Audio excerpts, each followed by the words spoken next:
오늘은 우리 사도신경을 공부하는 가운데 몸이 다시 사는 것과 몸이 다시 사는 것을 믿습니다. 이 부분을 함께 공부하도록 하겠습니다. 부활신앙에 대한 고백입니다. 그런데 우리가 앞에서도 부활신앙에 대한 것을 한번 고백을 했었죠. 어떤 내용입니까? 예수님의 부활을 믿는다 하는 것입니다.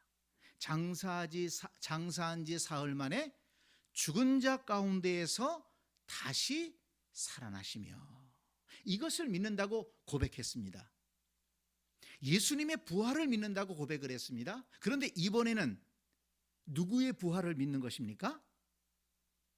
나의 부활을 믿는 것입니다. 나의 부활, 우리의 부활을 믿는다고 고백하는 것입니다. 그러니까 예수님의 부활을 믿는 것뿐만 아니라 그 예수님의 부활이 나의 부활로 연결됩니다. 예수님이 부활하신 것처럼 나도 죽음을 이기고 부활하게 될 것을 믿습니다. 이런 고백의 내용입니다. 그런데 가만히 생각해 보면 이 고백이 사도신경의 고백 가운데에서 우리 인간들의 면에서, 인간의 측면에서 본다면 가장 중요한 고백이 아닐까, 그런 생각이 들었어요. 왜 그렇습니까? 한번 생각해 보세요. 우리는 창조주 하나님을 믿습니다. 하나님께서 우주 만물을 창조하시고 또 우리 인간을 만드셨어요. 우리는 예수 그리스도를 믿는다고 고백합니다. 독생자 예수님이 이 땅에 오셔서 우리를 위해 십자가에 죽으시고 사흘 만에 부활하시고 그리고 승천하셨습니다. 구원을 이루셨습니다. 성령께서 우리 안에 역사하신다는 것을 우리는 믿는다고 고백했습니다. 성령께서 우리를 감동해 주시고 그리고 우리로 믿게 하시고 우리를 인도하신다, 이걸 고백했어요. 아름다운 고백이죠. 그런데 이 고백을 한 우리가 만약에 이 땅에서 죽었는데 끝! 그렇다고 생각해 보세요. 하나님이 창조하셨어요. 예수님도 이 땅에 오셨어요. 성령님도 역사하세요. 근데 나는 이 땅에 살다가 죽으면 끝. 그러면 내가 그 창조주 하나님을 믿는 의미가 무엇일까?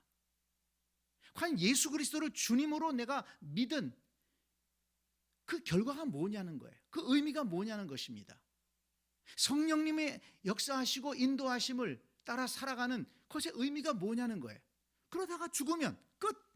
솔로몬이 얘기한 대로 모든 것이 헛되고 헛되니 헛되고 헛되도다. 헛될 수밖에 없는 거예요. 그런데 우리가 이 땅에서 육신을 가진 몸으로 죽을지라도, 생명이 끝날지라도 그것이 끝이 아니라는 것입니다. 그 후에 부활이 있고 그리고 하나님 나라에서의 영생이 있다는 것입니다. 그래서 그 창조주 하나님, 우리를 만드신 하나님, 또 우리를 죄 가운데서 구원하신 하나님, 성령으로 우리를 인도하시는 하나님, 그 은혜가 죽음으로 끝나는 것이 아니라 부활로 하나님 나라에서의 영생으로 이어진다는 것입니다. 그렇기 때문에 우리의 신앙 고백이 중요한 것이죠. 창조주 하나님을 믿는 신앙 고백이 중요한 것이고, 예수 그리스도 우리 주님에 대한 신앙 고백이 중요한 것이고, 성령에 대한 신앙 고백이 중요한 것입니다. 우리를 다시 살리시고 하나님 나라에서 영생하게 하시는 그 은혜가 우리에게 임하기 때문에 우리는 창조주 하나님, 예수 그리스도, 성령 하나님을 믿고 의지하면서 살아가는 것입니다. 그래서 이 고백이 정말 중요한 고백이다. 구원의 완성이라고 할 수 있어요. 성령께서 우리의 마음을 감동해 주셔서 예수 그리스도가 하나님의 아들이신 것과 그 하나님의 아들이신 예수님이 우리의 죄를 위해서 십자가에 달려 죽으시고 사흘 만에 부활하신 것을 우리는 믿습니다. 구원의 시작이에요. 그것을 믿으면, 예수 그리스도를 믿으면 죄 가운데서 해방되고 하나님의 자녀가 되고 하나님께서 우리를 책임져 주십니다. 구원의 시작입니다. 그 구원의 시작이 언제 완성됩니까? 우리가 다시 살아나고 하나님 나라에서 영생하는 것, 그것이 구원의 완성입니다. 그래서 우리가 몸이 다시 사는 것과 이제 다음 주 수요일 날 살펴볼 영원히 사는 것을 믿사옵나이다. 이것은 구원의 완성에 대한, 구원의 완성을 바라보면서 우리가 고백하는 것입니다. 그러니까 이 신앙 고백은 굉장히 영광스럽고 또 감사하고 진정한 소망의 고백인 것입니다. 죽어도 끝이 아니다. 다시 살리시고 영생하게 하시는 하나님을 믿습니다. 이 고백이 얼마나 중요하고 얼마나 영광스러운 고백인지 모릅니다. 자, 오늘 우리가 이 요한복음의 말씀을 읽었는데, 요즘에 매일 묵상 본문이 요한복음이고 또 엊그저께 묵상한 것이 바로 요한복음 11장 본문인데요. 예수님의 친구 나사로가 죽었습니다. 근데 예수님이 거기 안 계셨어요. 나사로가 많이 아프다는, 죽을 병에 걸렸다는 소식을 들은 거예요. 근데 예수님이 안 가셨습니다. 왜 그러실까? 왜 더디 자꾸 지체하실까? 여기 오늘 읽지 않았습니다만 4절에 보면 이 병은 죽을 병이 아니라 하나님의 영광을 위함이요 하나님의 아들이 이로 말미암아 영광을 받게 하려 함이라. 그것 때문에 하나님의 아들이 영광을 받을 것이다. 사실 그 얘기를 제자들은 잘 이해를 하지 못했습니다. 그리고 또 15절에 보면 나사로가 죽었느니라, 이번에는 죽었다고 얘기하세요. 그러면서 내가 거기 있지 아니한 것을 너희를 위하여 기뻐하노니 이는 너희로 믿게 하려 함이라. 나사로가 죽었는데 내가 거기 있지 않는 것은 너희로 믿게 하기 위함이다. 사실 제자들이 이 말이 무슨 말인지 잘 이해 못했을 겁니다. 어쨌든 예수님은 제자들과 함께 베다니로 갔습니다. 가니까 뭐 이제 이 나사로의 집, 그 누이 마르다와 마리아, 그 집에 사람들이 모여서 장례식이 끝났는데 아직도 마리아와 마르다를 위로하기 위해서 그 초상집에 모여 있는 것입니다. 예수님이 도착했다는 소식을 듣고 마르다가 쏜살같이 쫓아나왔습니다. 마르다가 뭐라고 얘기합니까? 주님, 왜 이제 오셨습니까? 만약에 주님께서 여기 계셨더라면 내 오라비가 죽지 아니했을 것입니다. 그러니까 이 마르다는 정말 믿음이 있던 여성이죠. 예수님은 심한 질병도 고칠 수 있는 분이다. 예수님이 여기 계셨더라면 얼마나 좋았겠는가, 이렇게 얘기를 합니다. 그랬더니 예수님께서 내 오라비가 다시 살아나리라, 이렇게 말씀하셨어요. 내 오라비가 다시 살아나리라. 근데 마르다가 그 얘기는 잘 믿질 못하는 거예요. 마지막 날에는 다시 부활할 줄을 내가 믿습니다. 마지막 날 부활할 줄을 믿습니다. 그랬더니 예수님께서 나는 부활이요 생명이니 나를 믿는 자는 죽어도 살겠고 살아서 나를 믿는 자는 영원히 죽지 아니하리니 이것을 네가 믿느냐 말씀했습니다. 그랬더니 마르다가 그러하이다, 주는 그리스도시요 살아계신 세상에 오시는 하나님의 아들이신 줄을 내가 믿습니다, 이렇게 고백을 했습니다. 그런데 마르다도 그 예수님의 의도를 다 이해하지 못한 것 같아요. 그 후에 이제 마리아를 만난 다음에 예수님이 나사로의 무덤에 가시지 않습니까? 그리고 무덤 문을 옮겨 놔라. 그랬더니 마르다가 이미 죽은 지 나흘인데 냄새가 납니다. 왜 무덤 문을 열라고 하십니까? 그랬더니 예수님께서 내가 믿으면 하나님의 영광을 보리라, 이렇게 말씀하시고 무덤 문을 열게 하십니다. 무덤을 열 때 예수님께서 나사로야 나오너라, 이렇게 외치시니까 그 무덤 속에서 나사로가 그 몸이 배로 묶인 채로 버둥버둥 나왔다는 것입니다. 그리고 예수님께서 풀어놓아서 다니게 하라. 그래서 나사로가 죽음 가운데에서 다시 살아나게 됐습니다. 그리고 그 일로 인해서 많은 사람들이 예수님을 믿게 되는 그런 결과가 나오게 되었습니다. 그러니까 이 사건을 가만히 보면 이 사건을 통해서 예수님이 뭘 보여주시려고 하느냐, 뭘 가르쳐 주시려고 하느냐 하는 것입니다. 이 나사로가 병들었을 때 예수님 가셔서 고쳐주셨으면 좀 더 쉽지 않았겠어요? 근데 기다렸다가 나사로가 죽은 다음에 가서 무덤 속에 있는 나사로를 다시 살리신 것입니다.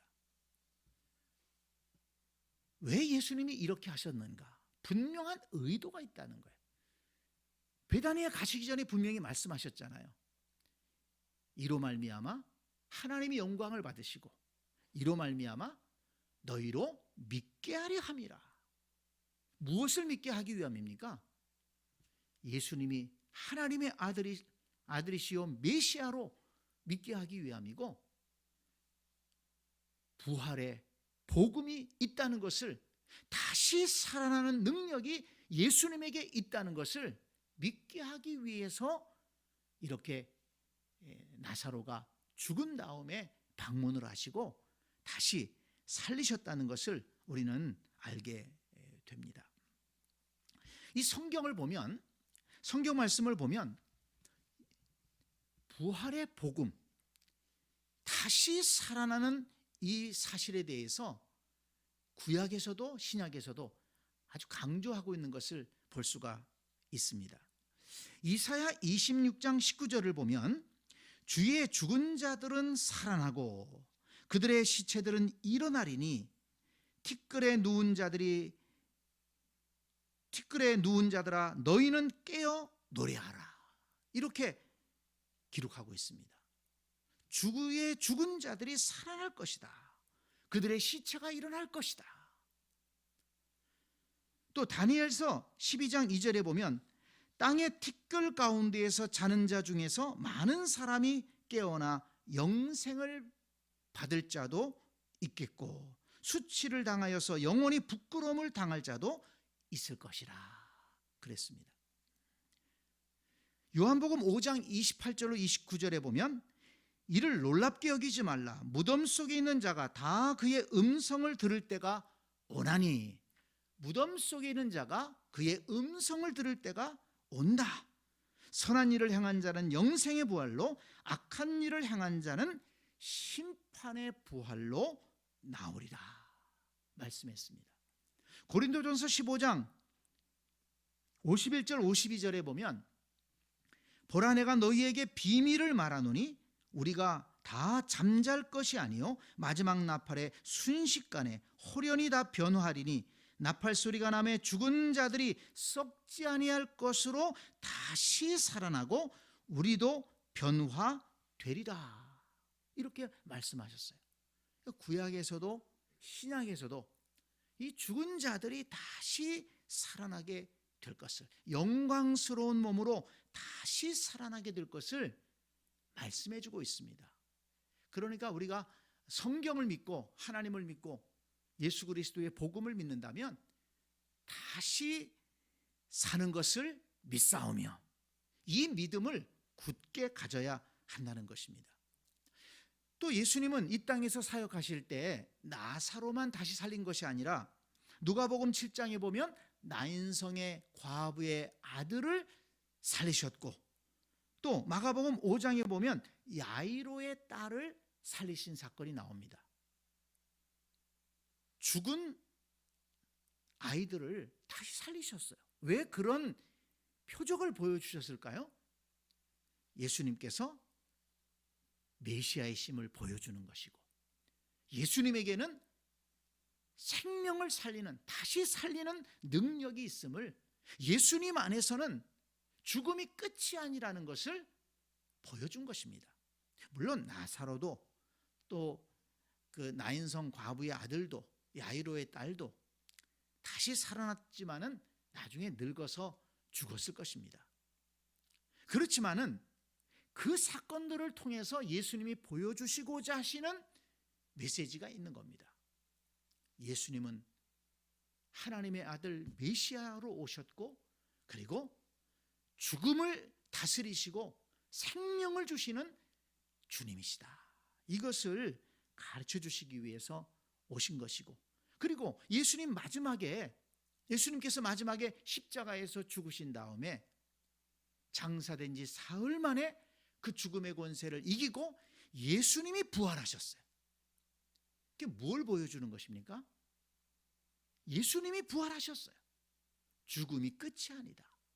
다시 살리는 능력이 바로 예수님 안에 있다는 것을 보여준 것이죠.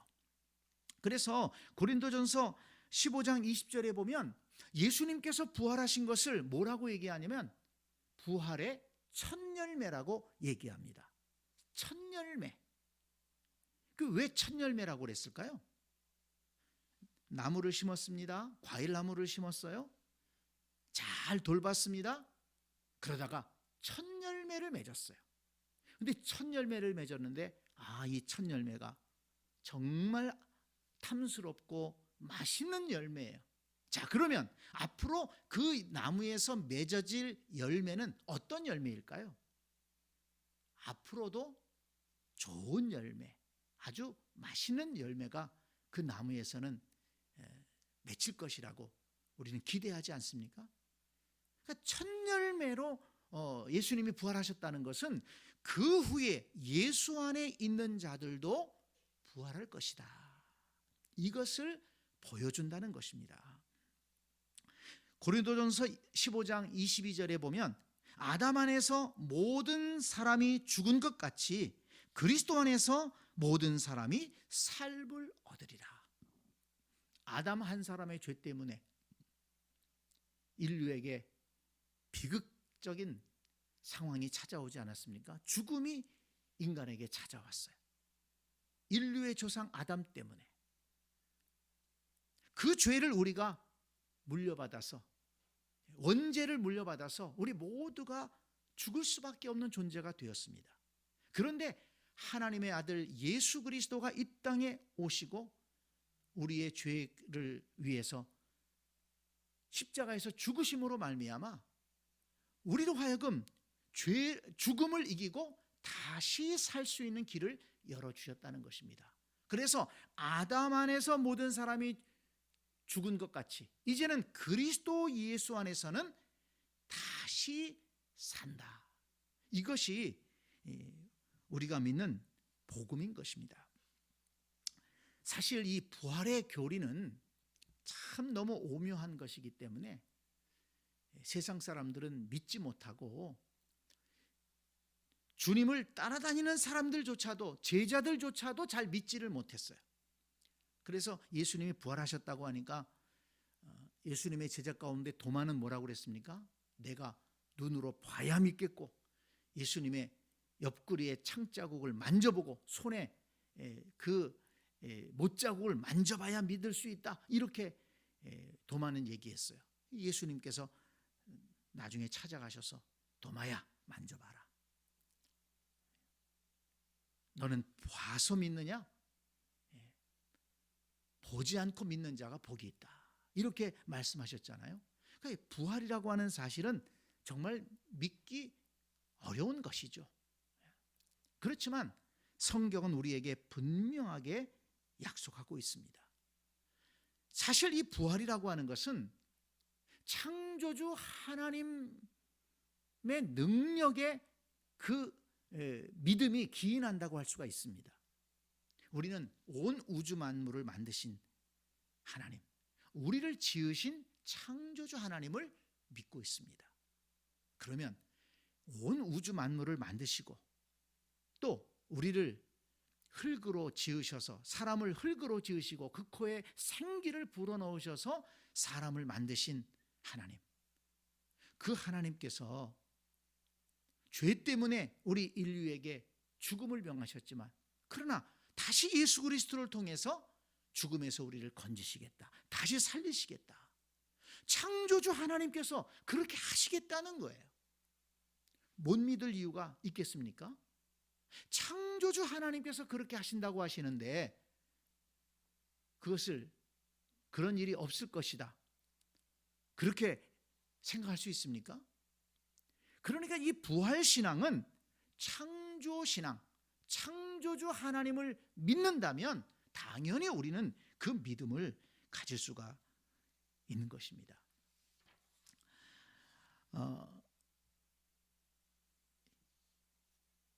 그리고 또 이 바울은 이 사실에 대해서 창조 세계의 원리에서 예를 들어서 설명을 합니다.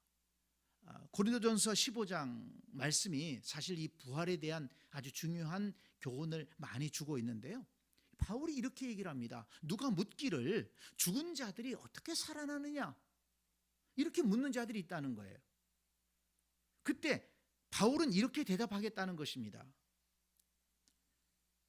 거기 15장, 고린도전서 15장 42절에 보면 죽은 자의 부활도 그와 같으니 썩을 것으로 심고 썩지 아니할 것으로 다시 살아나며, 썩을 것으로 심고 썩지 아니할 것으로 다시 살아난다. 농사의 비유로 설명을 합니다. 씨를 심습니다. 씨를 심으면 씨가 그대로 있지 않잖아요. 씨를 심으면 씨는 죽어요. 썩습니다. 썩는 것 같아요. 씨는 없어지는 거예요. 근데 거기에서 새로운 생명이 나온다는 거예요. 놀라운 일 아닙니까? 이게 그냥 우리는 그냥 생각해 볼 수가 있어요. 뭐 농사를 지르면 그렇다. 근데 가만히 생각해 보면 놀라운 일이에요. 씨를 심었는데 그 씨는 썩는데 어떻게 거기서 새 생명이 나올 수 있을까? 새 생명만 나오는 게 아니고 거기에서 씨는 하나를 심었는데 열매는 더 많이 맺혀지지 않습니까? 이게 놀라운 일인 거예요. 이게 신비로운 일 아닙니까? 우리는 정말 신비로운 일을 보고 사는 거예요. 날마다 우리가 밥을 먹잖아요. 그 쌀알을 생각해 보면 얼마나 신비롭습니까? 그 벽씨 하나를 심어가지고 모내기를 해서 그 벼 한 대에 많은 쌀알갱이가 달리지 않습니까? 그 씨 하나가 죽었는데 그렇게 많은 열매를 맺는다는 것입니다. 이 자연의 원리 속에 죽음과 부활의 원리가 그 속에 심겨져 있는 것입니다. 그래서 바울은 얘기합니다. 육의 몸으로 심고 신령한 몸으로 살아나리니. 우리의 몸도 그럴 것이라는 거예요. 이 썩어질 몸으로 심지만 죽지만 그러나 신령한 몸으로 다시 살아날 것이다. 고린도전서 15장 53절에 보면 이 썩을 것이 반드시 썩지 아니할 것을 입겠고 이 죽을 것이 죽지 아니함을 입으리라. 이 썩을 몸이죠. 이 몸은 사실은 생명이 떠나가면 썩게 되죠. 그렇지만 그것이 끝이 아니라는 거예요. 거기에서 영광스러운 몸으로, 신령한 몸으로, 썩지 아니할 그런 존귀한 몸으로 그렇게 다시 살아나리라. 이렇게 바울은 말씀하고 있습니다. 그래서 우리가 신앙 고백을 하면서 몸이 다시 사는 것을 믿습니다 라고 고백할 때 이것은 구원의 완성을 바라보는 진정한 소망의 고백입니다. 죽음이 끝이 아니라면 헛되고 헛되니 모든 것이 헛될 수밖에 없어요. 그렇지만 하나님 안에서 예수 그리스도 우리 주님 안에서 우리는 다시 살게 될 것이고 하나님 나라에서의 영생을 누리게 될 것입니다. 그 신비로운 부활의 원리가 예수님에게서 시작되었고, 그리고 그것이 우리에게도 주어질 것입니다. 이 사실을 믿고 우리가 고백할 때마다 감사함으로, 진정한 소망으로 우리가 주님을 바라보며 고백할 수 있는 우리 모두가 될 수 있기를 간절히 축복합니다. 아멘.